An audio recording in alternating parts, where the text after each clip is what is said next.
ఐదేళ్ల జగనాసురుడి పాలనలో గోసపడ్డ ప్రజల గోడును వినేందుకు, విధ్వంసం నుండి రాష్ట్రాన్ని వికాసం వైపు నడిపేందుకు మన చంద్రన్న కదిలాడు.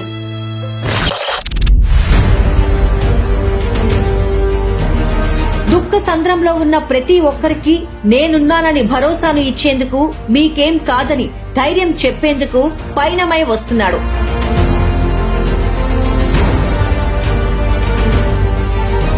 ప్రజల కన్నీటిని తుడుస్తాననే హామీని ఇచ్చేందుకు ప్రజాగళం కార్యక్రమంతో కదిలి వస్తున్నాడు.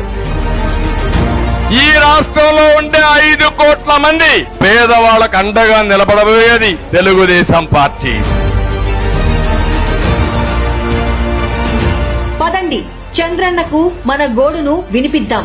ఈ రాక్షస పాలనను దించి ప్రజా ప్రభుత్వాన్ని ఎన్నుకుందాం. మళ్ళా పేదవాడి ప్రభుత్వం వస్తుంది.